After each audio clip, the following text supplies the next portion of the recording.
Every race abandoned them, until humanity said, "Then we fight alone."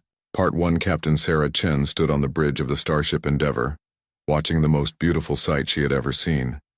Thousands of alien ships floated in space around a massive space station. Each ship looked different. Some were long and thin like silver needles. Others were round like metal planets. A few seemed to be made of pure light. This was the Galactic Federation capital. After 200 years of wondering if humans were alone in the universe, they finally had their answer. They were not alone. Not even close. "Captain, we're getting a signal," said Lieutenant Davis from the communications station. His voice shook with excitement. "Put it on screen," Sarah said. The main screen flickered and an alien face appeared. It had 4 eyes, blue skin, and what looked like gills on its neck. When it spoke, the translator turned its words into perfect English. "Welcome, humans of Earth. I am Ambassador Kelth of the Zephyrian Council. We have been watching your species for 50 Earth years. Today you join the greatest alliance in the galaxy." Sarah stepped forward. "Thank you, Ambassador. We're honored to be here. I'm Captain Sarah Chen, representing Earth and all human colonies." "Your species shows great promise," Kelth said. "Your ships are fast. Your technology is clever. Your people learn quickly. The Federation has much to offer you." Over the next 3 days, Sarah and her team learned about the Federation. It was huge beyond imagination. Over 600 different alien species belonged to it. They had been at peace for 2,000 years. No wars, no conflicts. Just cooperation and growth. The Federation had rules. New species had to prove they were peaceful. They had to share their technology. They had to help defend Federation space against threats. In return, they got access to advanced science, trade routes, and protection. Sarah met dozens of alien species. The crystalline hive moved like living gems. The gas swimmers floated in special tanks filled with methane clouds. The ancient ones were so old they remembered when stars were young. Each species had joined the Federation at different times. Each had brought something special to share. "Your species is unusual," said Dr. Vorthak, a tall gray alien who studied new civilizations. "Most species take thousands of years to develop space travel. Humans did it in just a few centuries. Most species are careful and slow. Humans take risks and move fast. This makes you interesting." Sarah felt proud. Humans were special. They belonged here. But everything changed on the 4th day. Sarah was in a meeting with Federation scientists when alarms started ringing throughout the space station. Red lights flashed. Alien voices spoke rapidly in languages the translator couldn't keep up with. Ambassador Kelth burst into the room. His 4 eyes were wide with fear. "Emergency council session. Now, all new species representatives must attend." Sarah followed Kelth through corridors filled with panicking aliens. The council chamber was a huge circular room with representatives from every Federation species. Sarah had never seen so many different life forms in one place. At the center of the chamber, a holographic display showed a star map. Several star systems were marked in red. As Sarah watched, more stars turned red. "What's happening?" Sarah asked. An ancient alien that looked like a walking tree spoke with a voice like breaking branches. "The Devourers have returned." The room went silent. Sarah could feel the fear from every alien present. "Impossible," said someone. "The Devourers have been extinct for 1,000,000 years." The tree alien shook its massive head. "Not extinct, sleeping, waiting. They have awakened." The holographic display changed. It showed a recording from a Federation outpost. Sarah watched in horror as massive black ships appeared in space. They looked like they were made of darkness itself. When they fired on the outpost, the weapons didn't explode. They simply drained all energy and life from everything they touched. The space station became a dead, empty shell in seconds. "The Devourers consume energy," the tree alien explained. "Not just power from machines. They feed on life force itself. They turn living worlds into empty rocks. They have destroyed civilizations beyond counting, but why now?" asked a blue-skinned alien with tentacles for arms. "Why have they returned after so long?"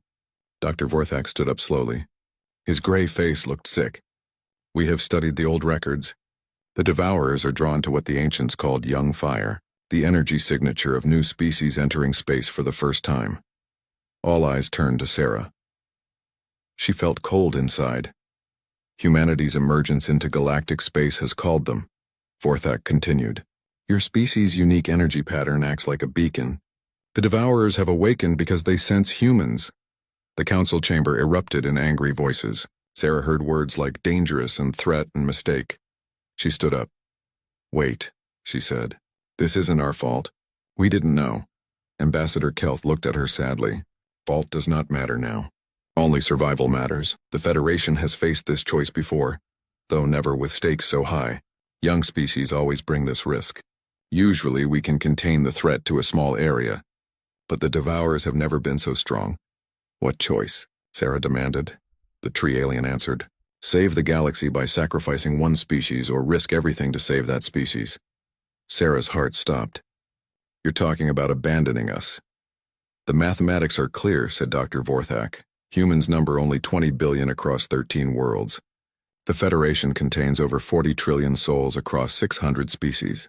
If we help humanity fight, the Devourers will spread throughout Federation space. Everyone dies if we leave humanity alone. Perhaps the Devourers will be satisfied and return to sleep." "Perhaps?" Sarah shouted. "You're gambling with our entire species on perhaps?" "The council must vote," Kelth said quietly. The vote took less than an hour. Sarah watched as representative after representative cast their decision. Some looked sad. Some looked angry. A few couldn't even look at her. But the result was the same every time. Abandon humanity. Save the galaxy. The final count was unanimous. 600 species voting to sacrifice one. Ambassador Kelth approached Sarah after the vote. "I am sorry, Captain Chen, your species will be remembered. Monuments will be built. Songs will be sung." "Songs won't save my children," Sarah said. "Federation ships will establish a quarantine zone around human space," Kelth explained. "No ships in or out. The Devourers will be contained to your systems. When they are finished, the barriers will ensure they cannot spread." Sarah stared at him. "You're building a prison around us and throwing away the key. We are saving the galaxy. By killing us." Kelth had no answer for that. Within hours, Sarah watched from the Endeavor as Federation ships moved into formation around human space. Massive energy barriers began forming. Soon Earth and all human colonies would be cut off from the rest of the galaxy. Sarah opened a communication channel to Earth. President Martinez appeared on screen. "Sarah, what's happening?" "We're detecting massive energy readings around our space." Sarah took a deep breath. "Mr. President, I need to tell you something. And you're not going to like it." As she explained the situation, Sarah watched the last Federation ships move into position. Soon, the barriers would be complete. Soon, humanity would face the darkness alone. But as the energy walls closed around human space, Sarah felt something she didn't expect. Not just fear or anger, but something else. Determination. If the galaxy wanted to abandon them, fine. Humans had always been good at fighting impossible odds. The question was, would it be enough? Every race abandoned them, until humanity said, "Then we fight alone." Part 2 President Martinez stood in the White House Situation Room, staring at screens showing humanity's greatest nightmare coming true. The Federation energy barriers now completely surrounded human space. Earth, Mars, the outer colonies, all of them trapped inside walls of alien energy. "How long until the barriers fail?" he asked Dr. Elena Vasquez, Earth's best scientist who studied alien life. Elena looked up from her computer. Her face was pale. "Based on the energy readings Captain Chen sent us, maybe 3 days. The Devourer ships are already testing the barriers. Each test makes them weaker.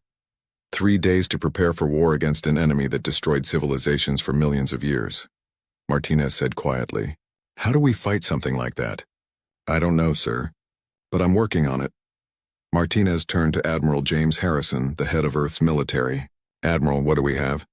Harrison pulled up holographic displays. "Earth Defense Force has 200 ships. Mars Defense has 50.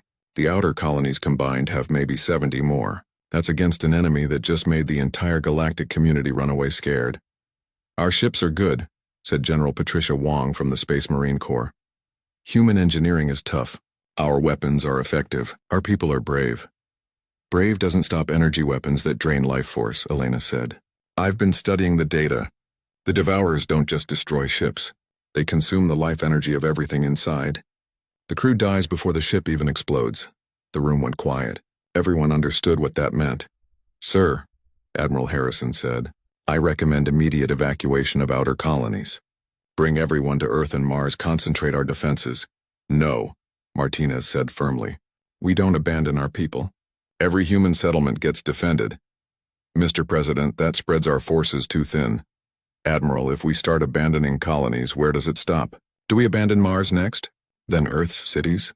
Then individual neighborhoods? Martinez shook his head. The Federation abandoned us because the math said we weren't worth saving. I won't do the same math to our own people. Meanwhile, Captain Sarah Chen sat in a Federation detention cell. They called it protective custody. But the locked door told a different story. Through her small window, she could see Federation ships maintaining the barrier around human space. Her guard was a young Zephyrian named Malik. Unlike the other Federation aliens, he sometimes talked to her. My people were once abandoned too, he said quietly during one of their conversations. Sarah looked up, surprised. What? Malik looked around nervously, then moved closer to her cell.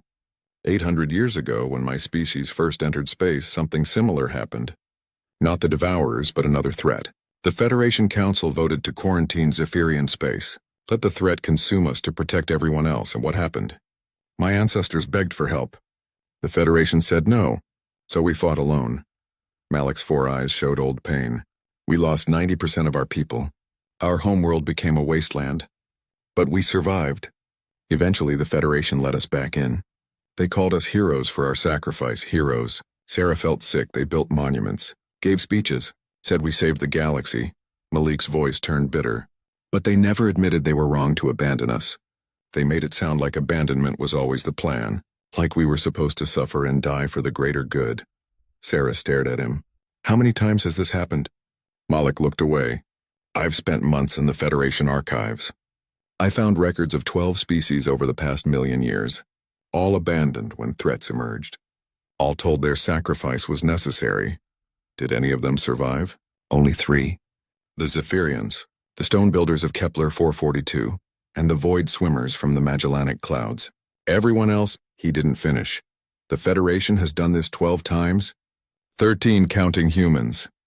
That night, Sarah used Malik's access codes to hack into the Federation communication system.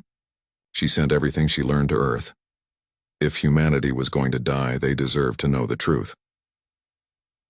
Back on Earth, Elena Vasquez worked around the clock studying the Devourer data. Her team included scientists from every human colony connected by quantum communication. I think I found something, she announced during a video conference with the world's leaders. The Devourers are energy beings. They exist partly in normal space and partly in what they call void space. Their ships aren't really ships, they're extensions of the creatures themselves. What does that mean for fighting them? Asked Admiral Harrison. Normal weapons might not work. Bullets and missiles attack physical matter. Energy weapons attack energy systems. But the Devourers are energy systems. It's like trying to kill electricity with electricity. So how do we hurt them? Elena hesitated. There might be a way. The old Federation records mention something called chaos energy. Most species have very ordered, predictable energy patterns. But some species generate chaotic, random energy that the Devourers can't process properly. Are humans chaotic enough? I think so. Human emotional states create very complex, unpredictable energy fields. Love, hate, fear, hope, anger, all mixed together in patterns that don't follow logical rules. Most alien species are more stable. Martinez leaned forward. You're saying our emotions might be a weapon? Maybe, but I need more data to be sure. They got their data sooner than expected. The barriers failed during the night of the 3rd day. Admiral Harrison was asleep in his command center when alarms started screaming. He jumped up to see his screen showing impossible images. Dark ships were sliding through the energy barriers like they didn't exist. All units, this is Admiral Harrison, he broadcast. The barriers are down. Devourers are entering the system. This is not a drill. All defense forces to combat stations. The first Devourer scout ships were smaller than expected. Each one was about the size of a human destroyer. They moved in strange patterns, not following normal physics. Sometimes they seemed solid. Sometimes they looked like shadows made of stars. The Earth Defense Force ship Yorktown was first to engage. Captain Rebecca Torres ordered her crew to attack positions, target the lead ship, fire all weapons. Missiles and energy beams shot toward the Devourer scout. The weapons passed right through it like it wasn't there. Then the alien ship became solid again and fired back. The Devourer weapon looked like a beam of absolute darkness. When it hit the Yorktown shields, the energy barriers didn't explode. They just stopped existing. The beam continued and touched the ship's hull. Captain Torres watched in horror as her crew began collapsing at their stations. Not dead, something worse. They were still breathing, but their eyes were empty. The Devourer weapon was draining their life force, leaving behind living shells. All ships, this is Yorktown, Torres broadcast with her last breath. Conventional weapons don't work. The enemy feeds on life. Warn Earth. Tell them we tried. The Yorktown became a ghost ship, drifting in space with a crew that breathed but no longer lived. Admiral Harrison watched the battle recordings with growing horror. Then Dr. Vasquez called him. Admiral, I was monitoring the Yorktown's bio readings during the attack. Something interesting happened. Interesting? Elena, those people are dead. Not dead, drained. But listen, right before Captain Torres lost consciousness, her emotional state spiked. Fear, anger, determination all at maximum levels. For just a moment, the Devourer ship seemed to stutter. Harrison felt a spark of hope. The chaos energy theory? Maybe. Admiral, I think our emotions really can hurt them, but it has to be the right emotions at the right intensity. What kind of emotions? Elena's voice was grim. The kind you only get when you're fighting for everything you love and refusing to give up, even when you know you're going to die. Admiral Harrison looked out at the stars where more Devourer ships were gathering. Soon they would attack in force. Humanity had maybe hours left. But for the first time since the crisis began, he smiled. Elena, I think you just described every human who ever lived. Every race abandoned them. Until humanity said, then we fight alone. Part 3 Admiral James Harrison stood in the command center, watching the largest military buildup in human history. Every ship that could fly was being armed. Civilian cargo vessels got missile pods welded to their hulls. Passenger liners became troop transports. Even small personal spacecraft were fitted with whatever weapons could be found. Admiral, we have 1,500 ships ready for combat, reported Colonel Maria Santos from the Logistics Division. It's not pretty, but everything flies and everything shoots. Good, what about personnel? Every human military base is at full strength. We've got volunteers from every colony, every nation, every city. 500 million people have enlisted in the past week. Harrison nodded grimly. 500 million soldiers against an enemy that had consumed galaxies. The numbers were insane. But humans had always been good at insane. Dr. Elena Vasquez entered the command center carrying a data pad. Admiral, I have the chaos energy research results. Tell me you have good news, Elena. Good and bad news.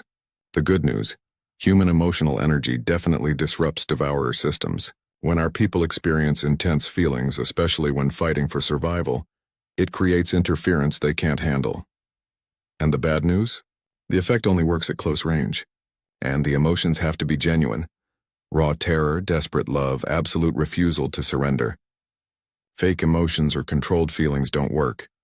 Harrison understood immediately. So to hurt them, our people have to get close enough to die. And they have to really believe they're fighting for something worth dying for. That's about right. Elena, you just described every successful human battle in history. The first real test came at Neptune's orbital stations. The Devourers sent a full attack fleet, 30 ships the size of human battle cruisers, moving in formation toward the outer system. Commander Lisa Harrison, Admiral Harrison's daughter, commanded the defense stations around Neptune. She had 12 converted mining platforms and 8 military vessels against 30 alien ships that could drain life with a touch. This is Commander Harrison to all Neptune defenders, she broadcast. Today we find out what humanity is really made of. Every person listening to this has family somewhere in the solar system. Every one of us has someone we love. The Devourers want to take that away. They want to turn our loved ones into empty shells. She paused, looking at her crew. Young faces. Scared faces, but determined faces. I say we show these ancient monsters what happens when you threaten a human family. The Devourers attacked in their strange, flowing patterns. The dark ships phased in and out of normal space, their life-draining weapons reaching out like the fingers of death. But this time, the human defenders were ready. Lisa had positioned her ships in suicide formations. When the Devourers fired their draining beams, human crews didn't retreat. They accelerated toward the enemy, even as their life force was being consumed. All ships ramming speed, Lisa commanded. Make every death count. The mining platform Defiance was first to make contact. Captain John Park, a former asteroid miner, aimed his converted station straight at a Devourer ship. As the alien weapon drained his crew, Park used his last breath to trigger the platform's entire supply of mining explosives. The explosion shouldn't have hurt an energy-based creature. But something else happened. As Captain Park and his crew died, their combined emotions, love for their families, rage at their helplessness, desperate hope that their sacrifice would matter, created a feedback pulse that ripped through the Devourer ship. For the first time in millions of years, a Devourer screamed. The sound came through space itself, a psychic shriek of pain and confusion. The alien ship lost cohesion, its energy form dissolving into harmless particles. "It works," Lisa shouted. "Emotions plus explosions plus sacrifice equals dead Devourers. All ships, close-range attacks. Make them feel what we feel." The Battle of Neptune became humanity's first real victory. Of 12 human ships, only 3 survived. But they destroyed 8 Devourer vessels and forced the rest to retreat. The victory cost everything. Commander Lisa Harrison died when her flagship rammed the Devourer command ship. Her last transmission was simple. "Tell Dad we held the line." Admiral Harrison received the news in his command center on Earth. His daughter was dead. But her sacrifice had proven something important. Humans could hurt the Devourers. Captain Sarah Chen chose that moment to escape from Federation custody. With help from Malik and other sympathetic aliens, she stole a fast courier ship and headed for human space. The Federation tried to stop her, but Sarah had learned something during her imprisonment. While the Federation Council had voted to abandon humanity, many individual Federation species disagreed.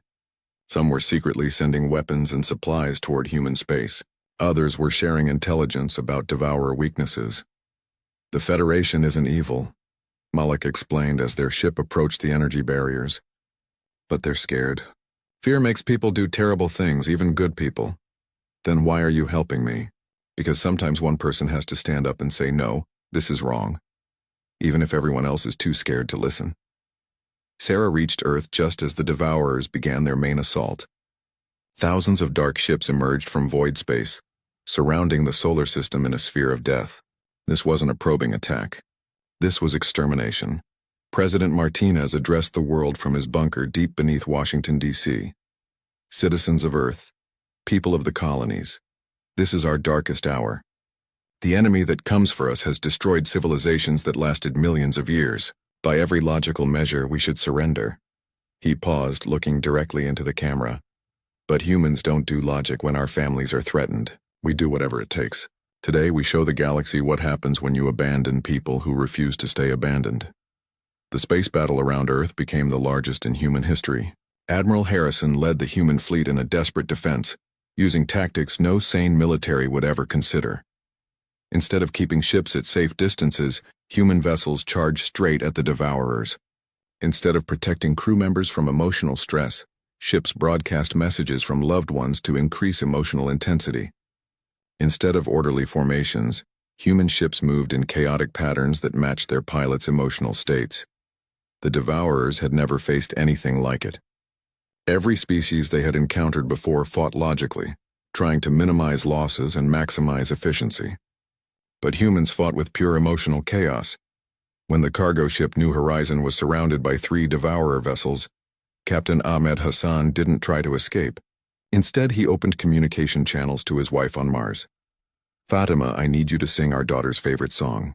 I need to hear it while I fight." As Fatima's voice filled the bridge singing a lullaby, Hassan flew his ship into a spiral attack pattern that made no tactical sense but perfectly matched his emotional state. Love for his family, mixed with rage at the threat against them.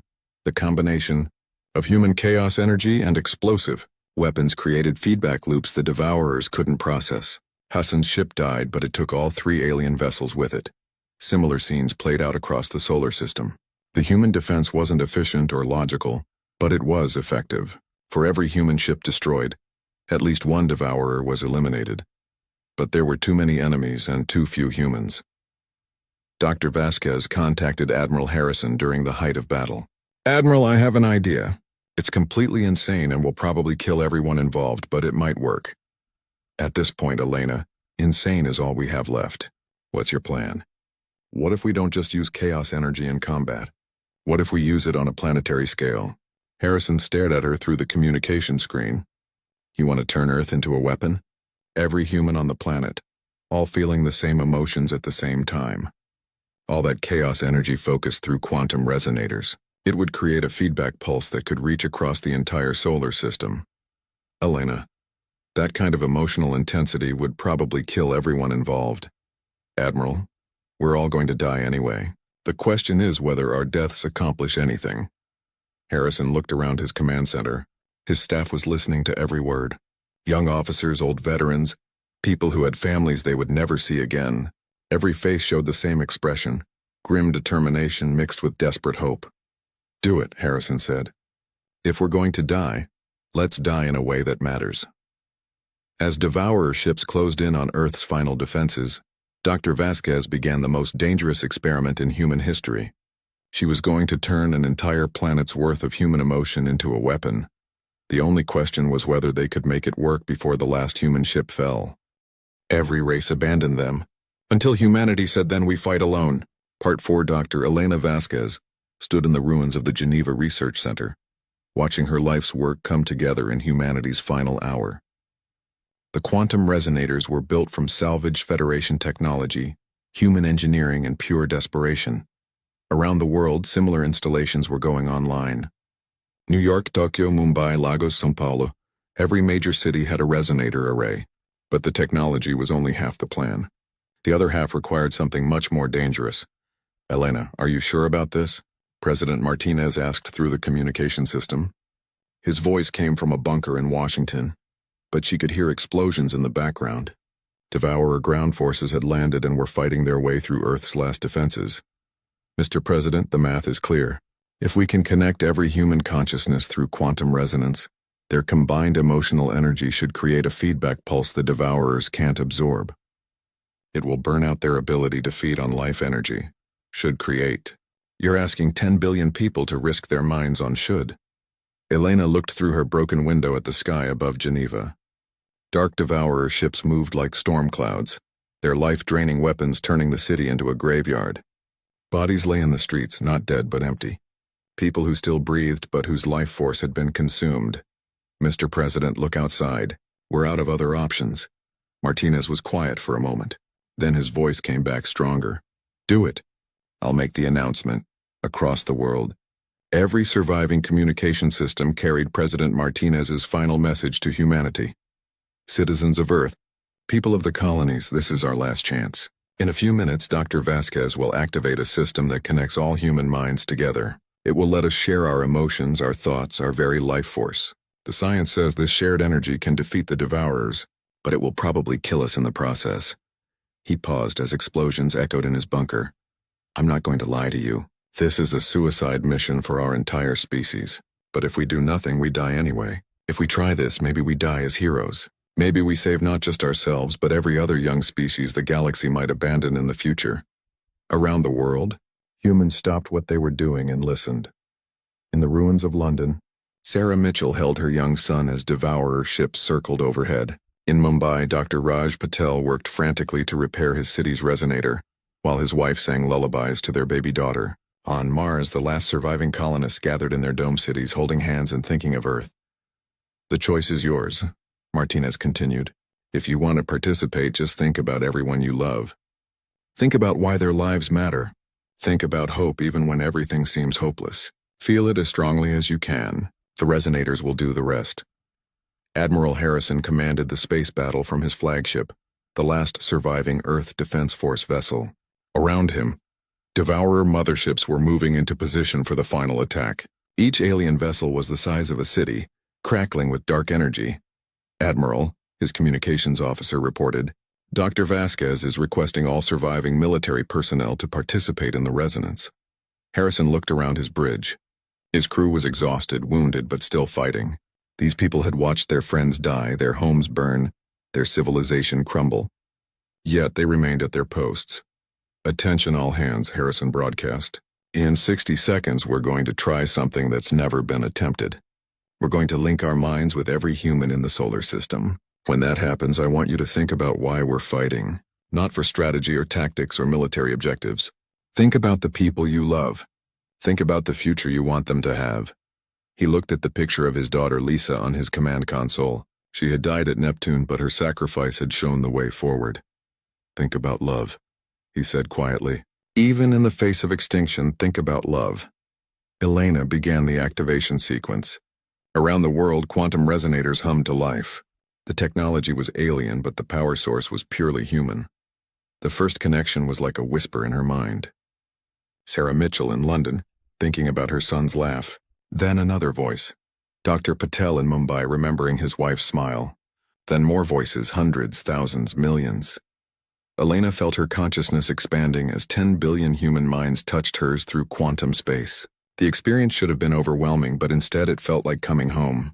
Every person she connected with was different, but they all shared the same core emotions. Love for their families, hope for the future, desperate determination to protect what mattered most. In the bunker beneath Washington, President Martinez felt the connection establish. Suddenly, he could sense every human on Earth, their fear, their courage, their refusal to surrender even in the face of certain death. On Mars, the colonists added their voices to the growing chorus. In the asteroid belt, miners and engineers joined the network. Even on the outer colonies where devourer attacks were already underway, dying humans linked their fading consciousness to the worldwide resonance. But something else was happening. The quantum resonance wasn't just connecting human minds. It was amplifying human emotions. Elena could feel the combined love, hope, and determination of 10 billion people flowing through the network, like electricity. The devourers noticed the change immediately. Their ships around Earth began to move erratically, as if confused by the energy patterns emerging from the planet. "It's working," Elena whispered. "They can't process organized chaos energy on this scale." Admiral Harrison felt the resonance reach his ship.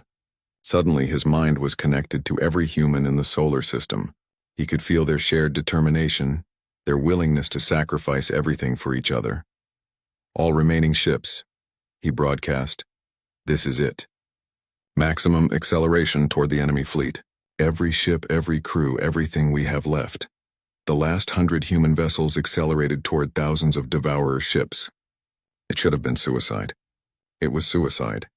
But the human pilots were no longer fighting alone. Through the quantum resonance, each pilot could feel the love and support of 10 billion people. As they flew into the enemy formation, their individual chaos energy was amplified by the planetary network. Captain Anna Chen piloted her fighter through a cloud of devourer interceptors. As alien weapons drained her life force, she felt her daughter's arms around her through the resonance. She felt her husband's love, her parents' pride, her friends' encouragement.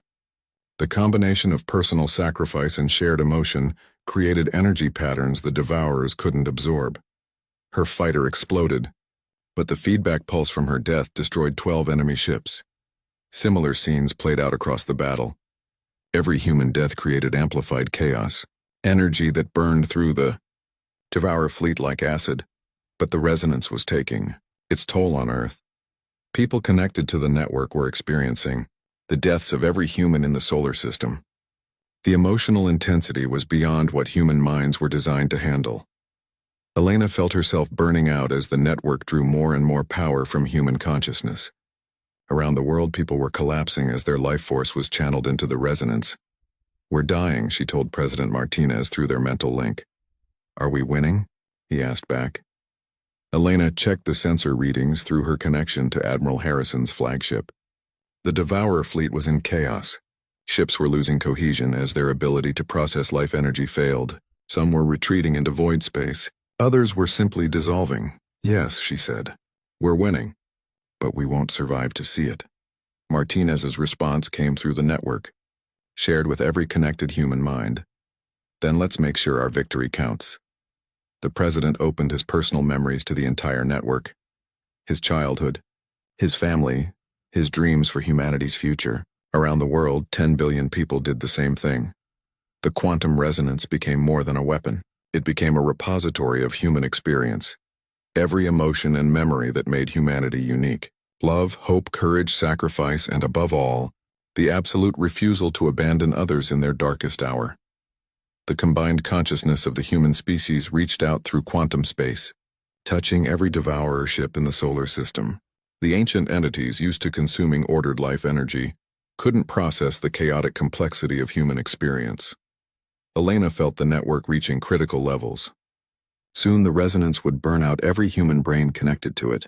But in her last moments of consciousness, she sensed something impossible. The feedback pulse wasn't stopping at the edge of the solar system. It was propagating through quantum space, reaching devourer ships throughout the galaxy. For the first time in cosmic history, the devourers were experiencing pain, confusion, and fear. The emotions they had fed on for millions of years were now weapons turned against them. Elena smiled as her consciousness faded. Humanity might die, but they were taking their ancient enemy with them, and perhaps, just perhaps, they were saving the galaxy in the process. Every race abandoned them, until humanity said, "Then we fight alone." Part 5. 6 months after the resonance pulse that should have killed every human in the solar system, Federation ships approached Earth expecting to find a tomb world. Instead, they discovered something impossible: smoke rising from rebuilt cities, ships moving between orbital stations, radio signals carrying human voices. Humanity had survived.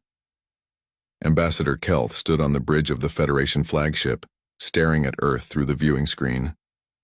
The planet showed scars from the Devourer attack, dead zones where cities once stood, orbital debris from destroyed stations, continents still healing from energy weapons. But it was alive. Humans were alive. "How is this possible?" asked Dr. Vorthak, the gray-skinned scientist who had studied humanity before the abandonment. The quantum resonance should have burned out every human brain in the system. Captain Sarah Chen, standing in chains between two Federation guards, smiled grimly. "You studied human technology and human logic, but you never understood human stubbornness." The Federation fleet moved into orbit around Earth. Their sensors detected human settlements across the planet. Crude but functional technology, and most surprising of all, a message beacon directed at them. "Federation vessels. This is Earth traffic control," came a voice through their communication systems. "You are cleared to approach Luna Station for diplomatic talks. Please follow the transmitted flight path and do not deviate.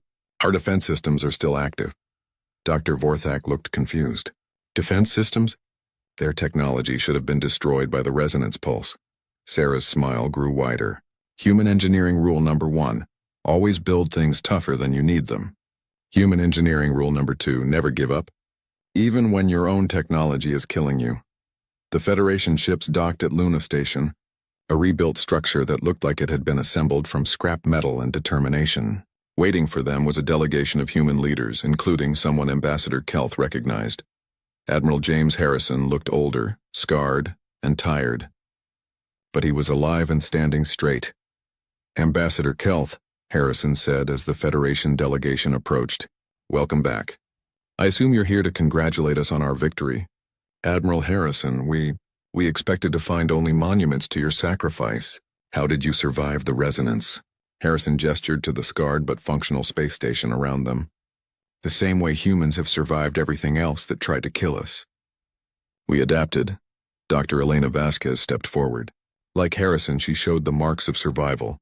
Burn scars on her arms, gray in her hair that hadn't been there before but very much alive. "The resonance should have killed us," she explained. "For most humans, it did cause brain death. But human consciousness is more flexible than we thought. When the network overloaded instead of burning out completely, our minds found new pathways. We learned to share the load." "Share the load?" Elena tapped her temple. "Every human survivor carries part of the resonance network in their brain.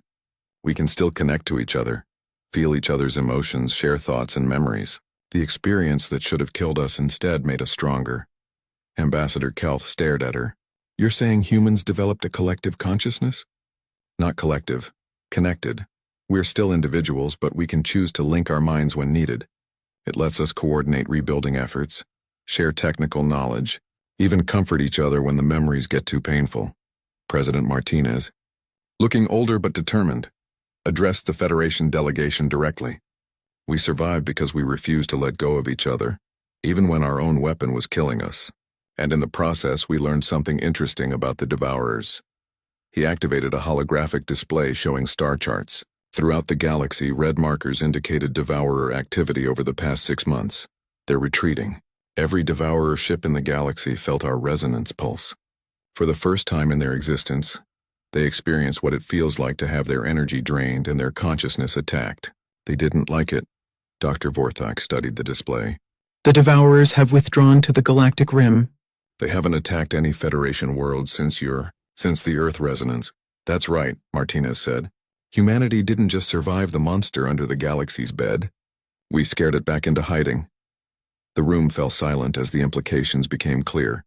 Admiral Harrison broke the silence. So, Ambassador Kelth, I assume you're here to welcome humanity back into the Federation? Give us medals for saving the galaxy? Maybe apologize for abandoning us to die alone? Kelth looked uncomfortable. Admiral, the Federation Council is prepared to offer humanity full membership with highest honors. Your species has proven itself beyond any doubt. You saved not just yourselves, but countless other civilizations. Full membership, Harrison repeated slowly. With highest honors. Yes, complete access to Federation technology, trade routes, scientific knowledge. A seat on the High Council. Everything we originally offered. Harrison walked to the viewing window and stared out at Earth. The planet still showed scars from the Devourer attack, but lights twinkled across the continents where humans were rebuilding their civilization. Elena, he said without turning around, show our guests the research you've been doing. Elena activated another display. This one showed detailed records from the Federation archives, records that should have been classified. While you were maintaining your quarantine, she explained, some Federation citizens decided to help us. They provided us with historical data about other species that were abandoned to face galactic threats. The display showed 12 different star systems, each marked with dates and brief descriptions. The Zephyrians 800 years ago, the stone builders of Kepler 442 4,000 years ago, the void swimmers from the Magellanic Clouds 12,000 years ago. Elena's voice grew cold. 12 species over 1 million years, all abandoned by the Federation when threats emerged. All told their sacrifice was necessary for the greater good. Ambassador Kelth's 4 eyes widened. How did you access those records? Captain Sarah Chen stepped forward. Because some of your people have consciences, Ambassador. When they saw what was happening to us, they decided to help. Malik of the Zephyrian delegation, Dr. Tavara from the Crystalline Hive, Commander Zexel from the Gas Swimmers. They risked their careers to get us information. And what we learned, President Martinez continued, is that the Federation has a pattern. Whenever a young species attracts a galactic threat, you abandon them. You tell yourselves it's for the greater good. You promise to remember their sacrifice, but you never admit you were wrong. Dr. Vorthak spoke up defensively. The mathematics were clear. Sacrificing one species to save hundreds was the logical choice. Logical? Admiral Harrison turned from the window. You want to know what's logical, Doctor? Every species you abandoned could have contributed something unique to fighting these threats. The Zephyrians developed quantum resonance technology during their abandonment. The stone builders created matter-energy conversion systems while fighting alone. Each abandoned species invented solutions the Federation never thought of. What are you saying? I'm saying your logical abandonment strategy has been weakening the galaxy for 1 million years. Instead of gaining allies with unique perspectives and technologies, you've been throwing away the very diversity that could solve problems the Federation can't handle. Elena added, the human resonance network that defeated the Devourers only worked because human consciousness is different from other species. If you had helped us instead of abandoning us, we might have developed this solution without nearly destroying ourselves. The Federation delegation looked uncomfortable. They had come expecting gratitude and celebration. Instead, they were facing an accusation that their core survival strategy had been wrong for millennia. Ambassador Kelth tried to recover. Regardless of past decisions, humanity has proven itself. We want to welcome you back into the galactic community. Back? President Martinez laughed, but there was no humor in it. Ambassador, we were never truly in your community. You were always ready to throw us away when things got difficult. So you're refusing Federation membership? Admiral Harrison exchanged glances with his fellow leaders. Through their shared consciousness network, they communicated silently for several seconds. Then Harrison spoke for all humanity. We're refusing to join an organization that abandons its members, but we're not becoming isolationists. He activated another display, this one showing human ships moving toward distant star systems. While you were building monuments to our expected sacrifice, we were building something different. We're making contact with young species throughout the galaxy, the ones the Federation considers too dangerous to approach because they might attract threats. You're doing what? We're creating an alliance of the abandoned. Every species your Federation threw away. Every young civilization you're too scared to contact. We're bringing them together. Captain Chen smiled. The Kethavar and the Andromeda approach just developing faster than light travel. The Nexari and the Spiral Arms who've been sending radio signals for 50 years with no response. The builders from the Void Zone who the Federation quarantined because they're